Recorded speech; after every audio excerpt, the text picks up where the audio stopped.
Aditya, Azhar Fauzi, Arini, Darmawan, tidak hadir. Gak ada keterangan? Dea, Farhan, Fikri, Furqan, Iman, kemana? Ipan, Ropa, Nurisma, Ian, Rilda, Siva, Sukma, Susanti, Tina, tidak hadir. Baik, sekarang kita akan belajar tentang kompetensi dalam kebaikan. Sebelum belajar, marilah kita ucapkan basmalah bersama-sama.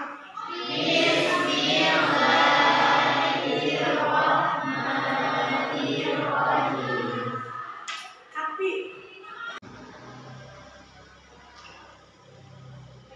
Nah, sekarang kita akan membahas pelajaran tentang berkompetensi dalam kebaikan. Sebelumnya ibu mau nanya, ada yang tahu nggak berkompetensi dalam kebaikan itu seperti apa? Coba, salah-salah ada yang tahu? Berkompetensi dalam kebaikan. Nah, berkompetensi dalam kebaikan di sini tuh berlomba-lomba dalam kebaikan. Nah, ada yang bisa memberi contoh nggak berlomba-lomba dalam kebaikan itu seperti apa? Coba, Simpak, beri contoh. Berkompetensi dalam kebaikan itu berlomba-lomba dalam kebaikan ya. Contohnya tadi yang baru disebutkan oleh Sipa. Nah, kita sebagai manusia itu harus berlomba-lomba dalam kebaikan. Dalam kebaikan apa saja? Dalam mencari ridho Allah, terus kayak ridho orang tua. Ada yang tahu nggak sih hadis yang membahas tentang itu hadis apa itu ada yang membahas tentang ridho Allah itu ada di ridho orang tua. Hadis ya. Nah, coba siapa yang tahu hadisnya? Coba sebutin. Ada yang tahu? Nah, ini ya bagus. Nah, jadi dalam mengejar ridho Allah atau dalam kebaikan itu tidak hanya berbakti kepada orang tua saja, tidak hanya intinya mah sesama manusia tidak, tapi dengan kalian membantu kayak hewan yang kesusahan kayak kucing misalkan nih terprosot ke dalam got. Nah, itu juga salah satu kebaikan. Dan apabila kalian ingin melakukan kebaikan, misalkan dilihat ada sesuatu atau misalkan ada apa ya kayak baju di jemuran jatuh nih, kalian tuh melakukan kebaikan ini, coba kalian mengucapkan basmalah dulu sebelum mengambilnya, karena itu salah satu pahala buat kalian gitu, udah menolong si jemurannya itu, terus menolong juga udah menolong si ibu, udah kalian mengucapkan basmalah, yaitu kalimat Allah gitu ya. Jadi kalian berbuat baik juga itu tidak hanya menolong diri sendiri, jangan hanya menolong diri sendiri saja, tapi berbuat baik juga harus mengajak orang lain. Contohnya kalian tuh mengajak teman tuh bukan untuk mengajak kabur, bolos. Ya imannya jangan banyak bolos, jangan ngajak teman tuh bolos, tapi harus mengajak dalam kebaikan. Contohnya kayak Susan tuh mengajak teman-temannya untuk sholat duha, untuk sholat zuhur, itu kan salah satu kebaikan juga ya.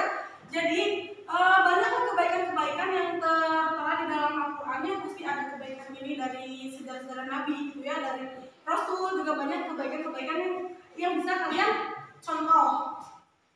Mengatakan kepada Nabi Muhammad dalam surat Al-Maidah ayat 48, boleh dibacakan Susan sama artinya ya sekaligus.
hidup kalian. Ya, perbuatan baik dan amal soleh. Nah, sebenarnya ada yang bisa mencontohkan? Artinya niat ikhlas karena Allah Ta'ala. Ya, terus ada lagi? Bertujuan hanya mencari ridha Allah. Ya. Apa? Ada yang Dalam melaksanakannya sebagaimana telah ditentukan oleh Allah Subhanahu wa Ta'ala dan Rasulnya. Ya, benar. Itu adalah kriteria amal baik dan amal soleh. Nah, sekarang ada macam-macamnya. Siapa nih yang tahu macam-macam perbuatan amal baik? Ya, apa sih bagaimana? Perbuatan baik atau amal soleh yang berkaitan dengan Allah SWT. Ya, terus ada